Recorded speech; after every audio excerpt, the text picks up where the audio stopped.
नमस्कार दोस्तों, मेरा नाम है शिवम और मैं आपका बहुत बहुत स्वागत करता हूं। दोस्तों, अपनी हम जीसी लियोन की सीरीज़ को आगे बढ़ा रहे हैं, जिसमें हमने चैप्टर 1 कंप्लीट कर लिया था, चैप्टर 2 कंप्लीट कर लिया था, चैप्टर 3 कंप्लीट कर लिया था और अब हम आ गए हैं चैप्टर 4 में, जो है हमारा weathering, mass movement and ground water. तो दोस्तों, आज हम पहले पहले सबसे पहले पढ़ेंगे पार्ट 1 जो है वेदरिंग। ठीक है, तो दोस्तों उसके बाद हम सेकंड पार्ट में पढ़ेंगे मास मूवमेंट और थर्ड पार्ट में हम लोग पढ़ेंगे ग्राउंड वाटर। तो मैं हूं शिवम दोस्तों, तो चलिए शुरू करते हैं। दोस्तों, वेदरिंग शुरू करने से पहले मैं आपसे एक चीज़ पूछना चाहता हूँ। जो हमारी अर्थ है, अर्थ सरफेस में या फिर अर्थ के अंदर, ठीक है, ये अपनी अर्थ हो गई। अर्थ के आसपास दो फोर्स काम करते हैं। पहला तो हो गया इंटरनल, दूसरा हो गया एक्सटर्नल। इंटरनल फोर्स क्या करती है दोस्तों? जैसे इंटरनल क्या हो गया, इंटरनली हमारे अंदर क्या हो रहा है, जो टेक्टोनिक प्लेट्स हैं वो टकरा रही हैं, तो क्या हो रहा है, माउंटेन्स बन रहे हैं। फिर उसके बाद एक्सटर्नली क्या क्या हो रहा है, आप ये सोच के देखो, जो हम लोग वेदरिंग में पढ़ने जा रहे हैं। एक्सटर्नली क्या होता है कि जो मान लीजिए उससे रॉक्स बने, ठीक है, रॉक्स बनने के बाद क्या हुआ, वो टूटेंगी, बाहर से फोर्स पड़ेंगे तो वो टूटेंगे, उसको हम लोग बोलते हैं एक्सटर्नल फोर्स, जिसको हम वेदरिंग में पढ़ने वाले। तो चलिए वेदरिंग को बहुत ही डिटेल में समझते हैं। दोस्तों, वेदरिंग शुरू करने से पहले मैं आपको कुछ डेन्यूडेशन के बारे में बताना चाहता हूँ। वैसे तो मैंने डेन्यूडेशन बहुत बार बताया है, बार बार किसी टॉपिक में अगर डेन्यूडेशन का अगर जिक्र आया है तो मैंने उसको बहुत अच्छे से एक्सप्लेन किया है। लेकिन अगर यहाँ भी आ रहा है तो मैं यहाँ भी एक्सप्लेन कर देता हूँ, लेकिन ये लास्टली कर रहा हूँ मैं, इसके बाद एक्सप्लेन नहीं करूँगा, इसलिए आप इसे बहुत अच्छे से समझ लेना। डेन्यूडेशन क्या होता है दोस्तों? Process of wearing away earth cause a general lowering और and levelling of the surface. क्या होता है, जैसे मान लो ये पूरा एक मिट्टी का ढेर है, ठीक है, क्या हुआ, हवा चली तो क्या हो गया, यहाँ से मिट्टी का ढेर उठ के कहीं और चला गया। तो ये जो सरफेस था जहाँ पे पूरा मिट्टी का ढेर था, वो तो एक्चुअली में लेवल हो गया ना, वो तो लोअर हो गया, लेवलिंग हो गया। तो इसी को हम लोग डेन्यूडेशन बोलते हैं। और डेन्यूडेशन का दोस्तों 4 फेज होता है। पहला वेदरिंग, जो आज हम पढ़ने जा रहे हैं। दूसरा होता है इरोजन। इरोजन आप जानते हो, हवा से, पानी से, किसी भी चीज़ से अगर एक सेडिमेंट हो गया या फिर कोई भी चीज़ हो गया, अगर वो उड़ के एक जगह से दूसरी जगह जाके जमा हो रहा है, तो उसे हम क्या कहते हैं, इरोजन कहते हैं। सॉइल इरोजन तो आपने पढ़ा ही होगा। उसका दोस्तों हम जानते हैं ट्रांसपोर्टेशन के बारे में। ट्रांसपोर्टेशन क्या होता है? Removal of the eroded debris to the new position. मतलब कि अगर जो इरोड हो गया उसको एक जगह से दूसरी जगह पे ले जाना, उसको हम लोग क्या बोलते हैं, ट्रांसपोर्टेशन। उसके बाद दोस्तों आता है डिपोजिटेशन, जिसको हम क्या बोलते हैं, डिपोजिट हो जाना, एक जगह पे जाके डिपॉजिट हो जाना, इकट्ठा हो जाना, उसे हम लोग बोलते हैं डिपोजिशन। तो दोस्तों आज हम पढ़ने जा रहे हैं वेदरिंग के बारे में। दोस्तों इन तीनों चीज़ों के बारे में हम बहुत डिटेल से पढ़ेंगे अपने आने वाले चैप्टर में, तो आप परेशान मत होइएगा। तो आज हम स्टार्ट करने जा रहे हैं वेदरिंग क्या होती है। तो चलिए दोस्तों वेदरिंग से शुरू करते हैं। दोस्तों, अगर वेदरिंग को मैं बहुत ही आसान भाषा में, बहुत ही सिंपल लैंग्वेज में समझाऊं, तो ये बस एक gradual disintegration of rock by the atmospheric और वेदर फोर्सेस और बायोलॉजिकल ऑर्गेनिज्म। मतलब जो रॉक्स होती हैं, रॉक की जो डिसइंटीग्रेशन, मतलब रॉक का टूटना, ये रॉक है, ये टूटता है ना। ये कैसे टूटता है? एटमॉस्फेरिक प्रेशर, कोई भी एटमॉस्फेरिक फोर्स लग रहा है, मतलब हवा, सन हो गया, सन की रेज हो गई, गर्मी हो गई, हवा हो गई, पानी हो गई, इन सब चीज़ों की वजह से अगर रॉक टूट रहा है। या फिर बायोलॉजिकल ऑर्गेनिज्म, मतलब बैक्टीरिया क्या कर रही है, अंदर से बहुत सारे मिनरल्स होते हैं ना, तो वहाँ पे कहीं ना कहीं बैक्टीरिया पैदा हो जाती है। जैसे मान लो कि सेडिमेंट्री रॉक अपना है, ठीक है, सेडिमेंट्री रॉक तो अपना जो बनता है उसमें तो फॉसिल फ्यूल भी पाए जाते हैं ना दोस्तों। जैसे मान लो सेडिमेंट्स आ रहे हैं, इकट्ठा हो गए, ठीक है, सेडिमेंट्स आ रहे हैं पानी के साथ, तो वो तो अपने साथ बहुत सारी चीज़ें लेके आ रहे हैं ना।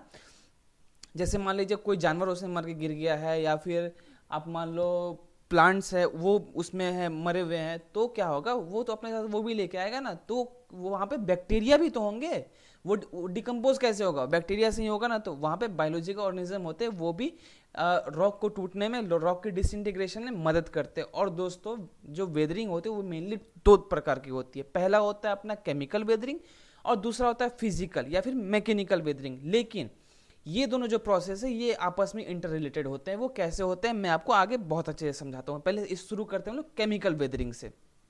दोस्तों केमिकल वेदरिंग, ठीक है, सबसे पहले तो मैं ये बता दूं कि बहुत ही बेसिक प्रोसेस है डेन्यूडेशन स्टार्ट होने का, ठीक है। और ये बहुत ही छोटे लेवल पे, बहुत ही एटॉमिक लेवल पे होता है, तो नो डाउट ये बहुत ही स्लो प्रोसेस होगा, लेकिन ग्रेजुअल होता है, मतलब ये लगातार होते रहता है, ठीक है, लेकिन बहुत स्लो होता है due to exposure of air and water. आप मुझे ये बताओ कि जो भी केमिकल्स हैं उसके अंदर बहुत सारे मिनरल्स तो प्रेजेंट होते ही हैं ऑब्वियसली, खास करके आयरन होते हैं। वो क्या होगा, वो उसमें पानी जाएगी, ठीक है, पानी में क्या है, ऑक्सीजन है, वो उससे रिएक्ट करेगा तो क्या बनाएगा वो वो जो Fe है यानी आयरन है, आयरन तो उसमें बहुत सारे पाए जाते हैं, वो उससे क्या करेगा, रिएक्शन करेगा, रिएक्शन करके क्या बनाएगा, वो रस्टिंग हो जाएगी। इसमें रस्टिंग होने के बाद क्या होगा दोस्तों, कोई भी चीज़ रस्ट जब होती है, रस्टिंग होने के बाद क्या होती है, वो कमज़ोर हो जाती है, कमज़ोर हो जाएगी तो क्या होगी, वो टूटेगी, टूटने के बाद वो जो रॉक्स जो है वो अपने आप डिसइंटीग्रेट होते जाएगा। दोस्तों मेनली जो केमिकल वेदरिंग होती है इसकी मेन 3 प्रोसेस होती है, ठीक है। पहला हो गया सॉल्यूशन, दूसरा हो गया ऑक्सीडेशन और तीसरा हो गया डिकम्पोजिशन। तो सॉल्यूशन क्या होता है पहले ये देख लेते हैं। दोस्तों सॉल्यूशन क्या होती है, सॉल्यूशन क्या होता है, मैं पहले मुझे ये बताओ सॉल्यूशन क्या होता है। सॉल्वेंट प्लस सॉल्यूट, इसको हम लोग क्या बोलते हैं, सॉल्यूशन। जैसे पानी और चीनी सॉल्यूशन है, पानी और नमक सॉल्यूशन है, पानी और दूध सॉल्यूशन है। अब इसमें आप मुझे बताओ सॉल्यूट क्या होता है और सॉल्वेंट क्या होता है। जो सॉल्यूट होता है वो होता है कम मात्रा में, यानी सॉल्यूट मतलब क्या हो गया, आपका चीनी हो गया, चीनी क्या हो गया, वो सॉल्यूट हो गया, जो पानी क्या हो गया, वो सॉल्वेंट हो गया, तो इसे हम क्या बोलेंगे, सॉल्यूशन बोलेंगे। अब दोस्तों इसका रॉक के डिसइंटीग्रेशन से या फिर केमिकल वेदरिंग से इसका क्या रिलेशन, मैं अभी ये बता देता हूँ। दोस्तों जैसे रॉक्स हो गया, रॉक में बहुत सारे मिनरल्स प्रेजेंट है, ठीक है। अब उसमें क्या हुआ, बरसात हुई, बरसात होने के बाद क्या होता है, बरसात का जो पानी होता है वो तो उसमें बरसात के पानी में तो कार्बन डाइऑक्साइड प्रेजेंट होता है, आपको पता ही है, ठीक है। कार्बन डाइऑक्साइड जो प्रेजेंट होता है तो वो जब इसके मिनरल से जब रिएक्ट करता है तो वो बनाता है वीक एसिड। आपको पता है ना, कोई भी मेटल कोई मेटल जब रिएक्ट करेगा तो वो क्या बनाएगा, वीक एसिड बनाएगा। और एसिड क्या होता है नहीं पता है तो एक बार एसिड में हाथ डाल के देख लेना, पता चल जाएगा क्या होता है। नहीं दोस्तों ऐसा बिल्कुल ही मत करना, एसिड बहुत हार्ड चीज़ होती है, ये आपकी पूरी स्किन को जला सकती है, ठीक है। तो एसिड तो आपको पता ही होगा जो H+ आयन देता है, तो उसके बाद वो एसिड क्या करेगा, वो वीक एसिड उसको रॉक को तोड़ना स्टार्ट कर देगा, ठीक है, तोड़ना स्टार्ट कर देगा तो उससे भी डिसइंटीग्रेशन होता है, ठीक है। ये तो आपको सॉल्यूशन आपको समझ में आ गया सॉल्यूशन से कैसे होता है, ठीक है। अब हम देखते हैं ऑक्सीडेशन के बारे में। ऑक्सीडेशन मतलब क्या हुआ, मतलब कि ऑक्सीजन के साथ रिएक्शन। मैंने आपको अभी बताया ना, जैसे मान लो जैसे कोई भी रॉक्स है, रॉक के अंदर बहुत सारे मिनरल प्रेजेंट है और खास करके उसमें Fe यानी आयरन बहुत ही ज़्यादा मात्रा में पाया जाता है। तो उसके बाद क्या होता है उसमें, जब वो रिएक्ट करता है ऑक्सीजन से तो वो रस्टिंग हो जाती है उसमें। जैसे मान लो मैं आपको दो लोहे आपको दे दिया मैंने, ठीक है, 2 लोहे का रॉड दे दिया मैंने आपको, एक में पूरा जंग लगा हुआ है, दूसरा में पूरा एकदम प्योर लोहा, ठीक है, उसमें बिल्कुल भी जंग नहीं लगा हुआ है। आप बताओ कि आप कौन सी चीज़ को सबसे पहले तोड़ दोगे। ऑब्वियसली जिसमें रस्टिंग हुई है दोस्तों, रस्टिंग बहुत अच्छी चीज़ नहीं होती, ये चीज़ों को ख़राब कर देती है, चीज़ों को पूरी बर्बाद कर देती है, ठीक है। तो जब रॉक में जब रस्टिंग मतलब कि रॉक में जो आयरन प्रेजेंट है उसमें जब रस्टिंग हो जाती है तो वो क्या होगा, टूटेगा। कैसे टूटेगा, जो बाहर से फिजिकल कोई भी अगर फोर्स लगेगी उसमें, वो मैं आपको आगे बताऊंगा। मैंने आपको बताया ना, जो केमिकल वेदरिंग है और जो फिजिकल वेदरिंग है वो आपस में कहीं ना कहीं इंटर रिलेटेड है, ठीक है। तो मैं आपको आगे बताऊंगा कि इसमें क्या रिलेशन। तो ऑक्सीडेशन आपको दोस्तों समझ में आ गया होगा। अब दोस्तों देख लेते हैं डिकम्पोजिशन। रॉक है, रॉक के अंदर बहुत सारे फॉसिल फ्यूल भी पाए जाते हैं जिसमें बैक्टीरियाज भी होते हैं। बैक्टीरिया क्यों होंगे दोस्तों उसमें, क्योंकि उसमें जो एनिमल के रिमेन्स भी तो होते हैं ना, तो एनिमल के रिमेन्स जब हो गए तो वो डिकम्पोज होंगे, ठीक है, उसमें बैक्टीरिया होंगे, वो उसको डिकम्पोज करेंगे। तो डिकम्पोज कर होने के बाद क्या होगा, डिकम्पोजिशन से कोई भी चीज़ क्या होती है, टूटती है। आपको पता है ना, बैक्टीरिया जो वो एसिड बनाएगा, ठीक है, उसमें भी एसिड बनता है जो वाटर में डिजोल्व कर जाएगा और जो वेदरिंग की स्पीड है उसको बढ़ा देता है, ठीक है। अब देख लेते हैं थोड़ा सा, और उसके बाद दोस्तों इसमें जो तो दोस्तों ये तीनों आशा करता हूँ को समझ में आ गया होगा, सॉल्यूशन, ऑक्सीडेशन और डिकम्पोजिशन। दोस्तों मैं मानता हूँ कि इसमें कुछ लोगों को प्रॉब्लम हो सकती है जो साइंस के बैकग्राउंड से नहीं है, ठीक है। तो दोस्तों घबराने की बात नहीं है, ये बहुत ही कोई रॉकेट साइंस नहीं है, बहुत ही बेसिक साइंस है। अगर आप 1-2 बार लेक्चर देखोगे तो आपको समझ में आ जाएगा, ठीक है। तो इसके लिए परेशान मत होना, क्योंकि ये सारी चीज़ें कहीं ना कहीं साइंस से रिलेटेड है, ठीक है। तो अब चलते हैं हम लोग फिजिकल वेदरिंग में, और उसमें देखते हैं कि केमिकल और फिजिकल वेदरिंग जो है वो आपस में इंटर रिलेटेड कैसे है। अब दोस्तों देख लेते हैं फिजिकल वेदरिंग के बारे में। फिजिकल वेदरिंग क्या होता है, disintegration of rock by the जो सेपरेट होते हैं पार्टिकल्स। जैसे मान लो, ठीक है, ये रॉक है, ठीक है, रॉक इस पर सनलाइट पड़ी, सनलाइट पड़ने के बाद क्या हुआ, ये गर्म हुई। दोस्तों आपको पता है कि कोई भी चीज़ जब गर्म होती है तो वो एक्सपेंड होती है, ठीक है। आपको इतना पता होगा, ये मान के चलता हूँ कि आपको इतना पता है कि जब कोई भी चीज़ गर्म होती है वो एक्सपेंड होती है। आपको पता है ना, अगर पानी को गर्म करो क्या करेगा, भाप निकलेगा। भाप क्यों निकल रहा है, वो एक्सपेंड कर रहा है ना, इसीलिए उसमें से भाप निकल रहा है। अगर मान लो कोई भी चीज़ ठंडी होती है, वो क्या होगा, वो कांटेक्ट करेगी। आपको जैसे मान लो, चलो मैं आपका ही एग्जांपल ले लेता हूँ। आप ठंड में क्या होता है, ठंड में आप अपने ब्लैंकेट में पूरा एकदम सिकुड़ के बैठ जाते हो। क्या आप कांटेक्ट कर गए मतलब सिकुड़ गए, मतलब कि आप अपने ब्लैंकेट में घुस के ही बस बैठे हुए हो, ठीक है। और गर्मी में क्या होता है, आप क्या खुले छत पे या फिर खुले मैदान में घूम रहे हो, तो क्या हुआ, एक्सपेंड कर रहे हो आप। तो गर्मी क्या होता है, गर्मी से एनर्जी मिल रही है ना, तो एनर्जी मिलेगा तो ये एक्सपेंड करेगा। फिर उसके बाद क्या हुआ, फिर ठंड हो गई, ठंड होने के बाद फिर कांटेक्ट करेगा। आप एक काम करना है, आप एक वायर लेना, ठीक है, उसको एक बार ऊपर करना, फिर एक बार नीचे करना, फिर एक बार ऊपर करना, फिर एक बार नीचे करना। एक टाइम पे आप देखना दोस्तों वो यहाँ से टूट जाएगा। क्यों टूटेगा, एक बार तो आप उसको ऊपर उठा रहे हैं फिर नीचे गिरा रहे हैं। तो उसी तरह क्या हो रहा है कि यहाँ पे आप एक बार इसको, ये रॉक जो है वो एक बार गर्म हो रहा है, फिर एक बार ठंडा हो रहा है, फिर गर्म हो रहा है, फिर ठंडा हो रहा है।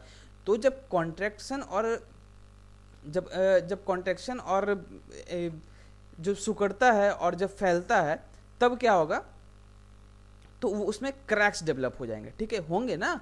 जैसे मान लो मैंने आपको कहा ना, आप इसको ऊपर नीचे करना, तो कहीं ना कहीं क्रैक्स उसमें डेवलप होते हैं। तो उसके बाद वो क्या होगा, वो आसानी से या तो उसके बाद उसमें पानी का प्रेशर लगेगा या फिर हवा का प्रेशर लगेगा, तो वो कहीं ना कहीं टूट जाएगा। तो वो उससे भी क्या होता है, तो वो फिजिकल वेदरिंग हो जाता है। और दोस्तों फिजिकल वेदरिंग हो जाता है वो कहीं ना कहीं वो ईजी होता है वर्क करने में। ऐसा क्यों होता है, क्योंकि उससे पहले ही केमिकल जो वेदरिंग है वो काम कर चुके हैं। जैसे उसमें ऑक्सीडेशन हो चुका है, सॉल्यूशन का जो केमिकल रिएक्शन है वो हो चुका है, जो बैक्टीरिया है, जो उसमें बैक्टीरिया जो प्रेजेंट है वो उसमें बहुत सारे काम कर चुके हैं। तो बाहर से जो फिजिकल जो वेदरिंग होती है वो कहीं ना कहीं आसान होती है जो केमिकल वेदरिंग है उसके मुकाबले। तो इसमें देख लेते हैं कौन कौन से चीज़ आते हैं। पहले तो आता है रिपीटेड टेम्परेचर चेंज। ऑब्वियसली दोस्तों, जैसे रिपीटेड टेम्परेचर चेंज, कभी गर्मी कभी ठंडा आ रहा है, मैंने आपको बताया ना, कॉन्ट्रैक्शन और एक्सपेंशन। तो उससे भी क्या हो रहा है, उससे भी रॉक्स टूट जाती हैं, ठीक है, एक प्रेशर डेवलप हो जाता है, क्रैक डेवलप हो जाता है, ठीक है। उसके बाद दोस्तों आता है रिपीटेड वेटिंग एंड ड्राइंग। कभी बारिश हो रही है, फिर कभी सूखा पड़ जा रहा है, फिर बारिश हो रही है, फिर सूखा पड़ जा रहा है, तो इससे भी क्या होता है, क्रैक्स डेवलप हो जाते हैं। और उसके बाद दोस्तों आता है फ्रोस्ट एक्शन। दोस्तों ये आपके लिए है, ठीक है। इसमें जब आप बुक पढ़ोगे, इसमें बहुत सारी चीज़ें आपको सीखने के लिए मिलेगी जो आप बहुत आसानी से समझ सकते हो। तो इसीलिए मैं ये चाहता हूँ कि ये आप खुद से पढ़ना, एक बार पढ़ना जरूर। आशा करता हूँ दोस्तों कि आपने बुक ले लिया होगा, अगर नहीं लिया तो प्लीज़ ले लीजिएगा, बहुत ही ज़रूरी है। सेल्फ रीडिंग इंसान के लिए बहुत ज़रूरी होती है, तो आप बुक ले लीजिएगा अगर नहीं लिया है तो। और जिसने ले लिया है वो बहुत अच्छी बात है। और उसका फ्रॉस्ट एक्शन तो आपको खुद से ही पढ़ना है। तो दोस्तों ये मान के चल रहा हो कि मैंने केमिकल और फिजिकल जो वेदरिंग है वो मैंने बहुत अच्छे से समझा दी है। वेदरिंग मैंने पूरा आपको क्लियर कर दिया कि वेदरिंग होती क्या है। अब दोस्तों अगला जो लेक्चर होगा उसमें हम स्टार्ट करेंगे मास मूवमेंट के बारे में, कि मास मूवमेंट क्या होता है, ठीक है। और दोस्तों अगर ये लेक्चर आपको अच्छा लगा होगा तो प्लीज़ लाइक कीजिएगा, शेयर कीजिएगा, दोस्तों के साथ सब्सक्राइब ज़रूर कीजिएगा। और दोस्तों एक और अनाउंसमेंट मैं करना चाहता हूँ कि एक बुक आती है हिस्ट्री की, मॉडर्न हिस्ट्री की एक बुक आती है स्पेक्ट्रम की, ठीक है।